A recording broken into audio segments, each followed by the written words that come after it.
Happy weekend. You made it. You made it through another week. Today, I'm here to give you a little bit of encouragement. I think we can always use a little shot in the arm, whether it be a vaccine or whether it be just an energy boost to help you feel better. And that's my main mission in why I'm a coach and why I do what I do, is to help us remember to think positively and to do mental fitness as much as we do physical fitness, if not more so, because many of us are entrenched in well-steeped beliefs that are not serving us.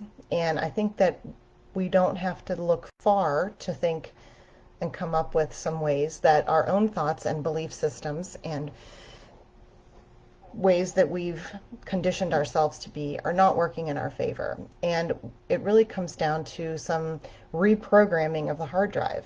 So today I want to introduce a few concepts of how you can take the negative in your life and turn it into the positive to make positive change in any aspect of your life. Every day we encounter things that, make us feel stressed or unhappy, like chores or having an imperfect partner or a difficult child or being stuck in a traffic jam, pandemic hassles, a challenging coworker, a boss, or a project you failed, or some personal goal that you haven't met. And you end up feeling badly about it. And ironically, when I was thinking about doing this presentation today, two things came up within the last 12 hours that I thought were excellent examples of how these challenges come up and how we can rework them. So, yesterday or earlier in the week, my daughter fell and injured her hip. She didn't fall. She's a dancer, and she did a move during dance class that was very strenuous, and it was a sudden jolt, and she pulled her hamstring. And we have some performances, some things coming up where this was really going to be an issue. And of course, my mind went into the oh no, what is this going to mean? Like, started thinking about all the disasters of how we were going to rehabilitate this issue and what was really wrong. And my mind was working overtime trying to fix it and solve it. And while that can be seemingly useful, sometimes we feel like we're taking massive action by coming up with a plan and getting hysterical or being full of fear. What actually works to our advantage is when we can calm down and access more of our inner wisdom and give ourselves two choices when we're faced with a circumstance or situation or person or even self-disappointment that's not working in our favor. And I want to introduce the concepts of accept or convert into a gift or opportunity. So let me explain. Rather than me thinking about how unacceptable it was that my daughter be injured, I went into, okay, I accept that she's been injured. Was this planned? No. Am I happy about it? No. But if we accept it as it is what it is and she's been injured, then we can reach some level of inner peace and lack of judgment around that. My arm is like shaking here at this position. Where we can say, okay, it is what it is. It's likely she'll get better. I don't want to sit and go down the tubes on this. So I'm going to accept it. I'm accept that she's injured and we're going to figure it out. The other positive option is to convert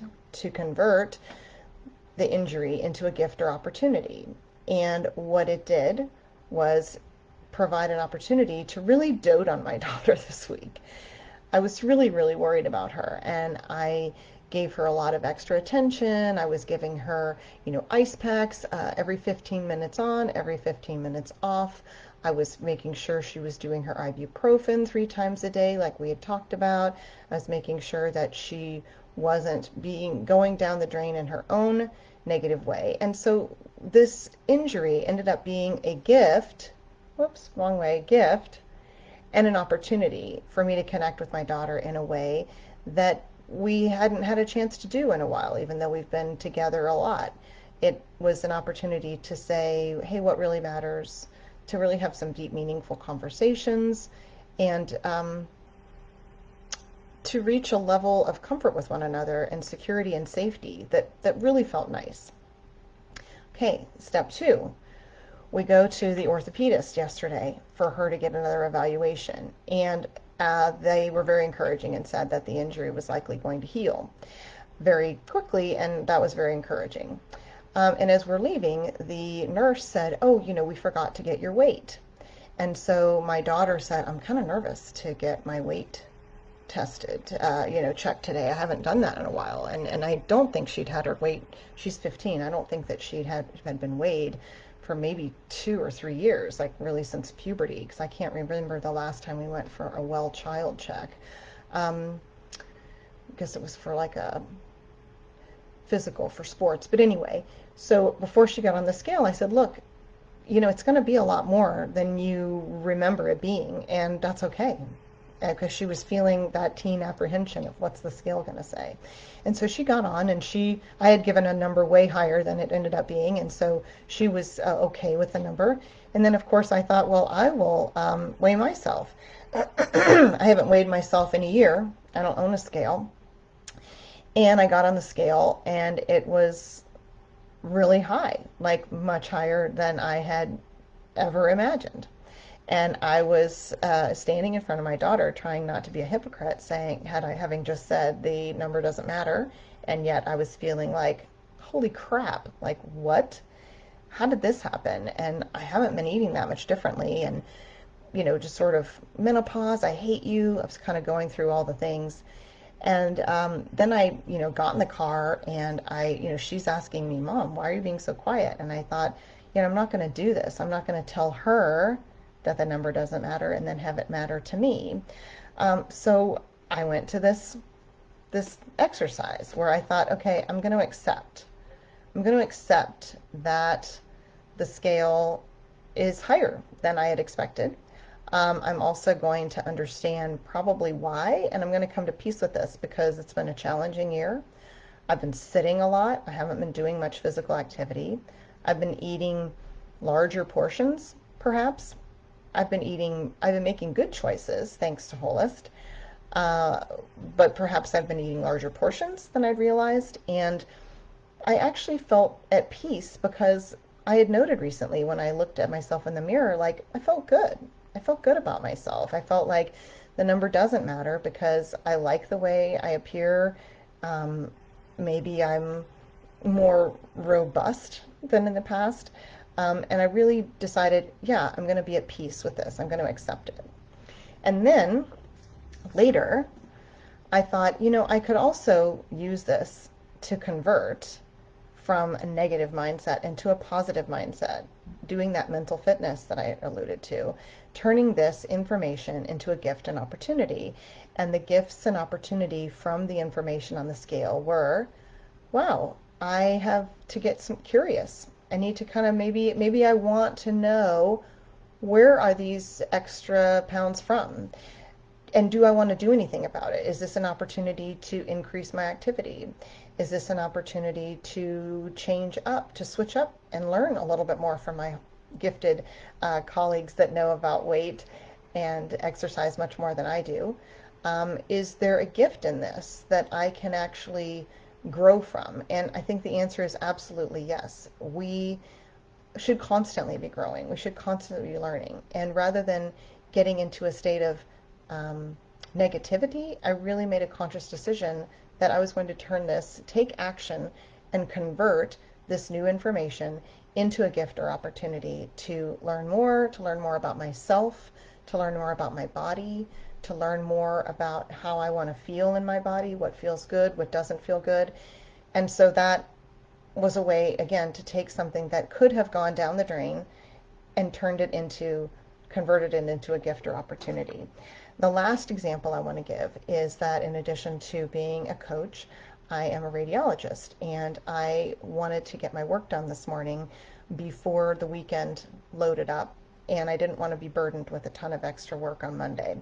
So I thought I'll read a few cases this morning, I'll read some tomorrow morning, and then I'll have less burden on Monday.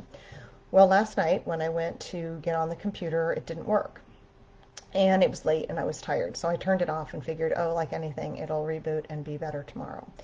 Well, when I got on, excuse me, this morning, it still wasn't working. And so I became frustrated, but I stayed calm and I called the IT number and asked if they could help me. I spent 45 minutes on the phone with someone who was completely nice, very kind, very helpful. I watched all the steps she went through. It didn't fix my problem. Meanwhile, I was thinking about you all and getting ready to prepare for this and feeling like this is not part of the plan. And I was, circling the drain, going into the hyper-vigilant, paranoid place of negativity, like, man, I didn't need this today. Why am I being screwed by my computer? Why are IT people not able to help me? What happened? This came from out of nowhere.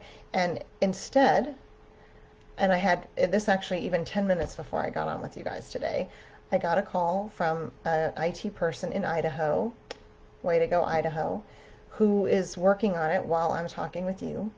And because I had decided to accept that something was wrong with my computer and I was going to use the day and not go down the drain, but I was going to accept that my computer wasn't working and I was going to be more peaceful about that, because I didn't want to feel negative on a Saturday. I didn't want to go into that place. I didn't want to beat myself up or be negative about the computer or the IT people or my work in general and just go into that place. I wanted to think more positively, knowing that nothing good would come out of that negative energy. So I decided to accept that I wasn't going to be able to work today, and that was just going to be the way it was. And that brought me peace.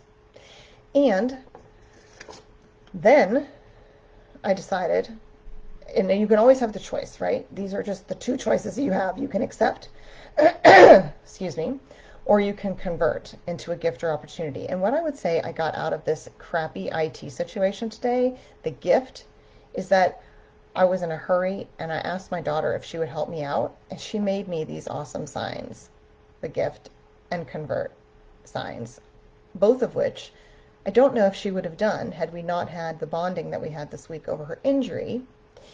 And so, it's the gift and opportunity is not always obvious.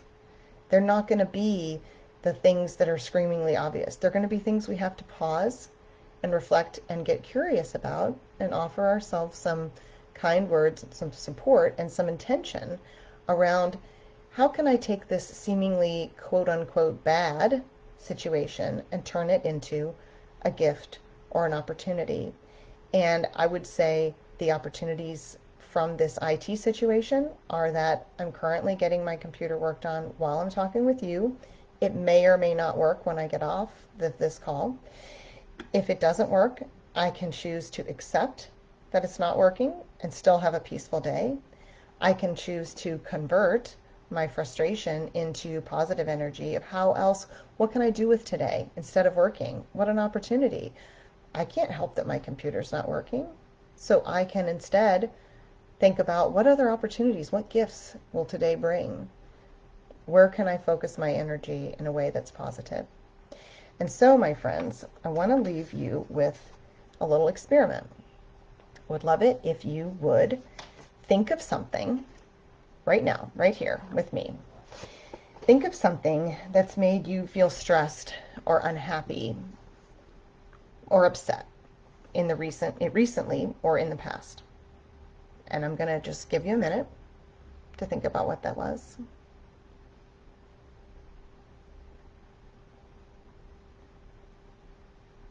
Now, imagine putting that situation, that stressful feeling, that unhappiness, that upset into two buckets. You can put it into the that you accept that you're stressed, unhappy, upset, and that acceptance will give you peace, which is positive. Or you can take that stress, that stressful situation, that circumstance, that upset, and look for and ask yourself, where is the gift and opportunity? How can I convert the feelings that I'm having about this into something positive. How can I find a gift or opportunity? Maybe you'll say, that's stupid. There's no gift or opportunity in that thing that happened, that illness, that diagnosis, that car crash. We can go down the drain, but we always come out, what the gift or opportunity may not be obvious right away. The gift may be what we learn in the recovery, what we learn about ourselves, what we learn about the people around us, how our relationships change, how we change, how we see things differently. And when we go with that attitude of looking for the gift or opportunity, really intentionally, deliberately seeking it, you will find it. Because, my friend, what you seek is what you find. What you look for in the world is what you see. What you notice becomes your reality. And that is where you have the power to really build your mental fitness.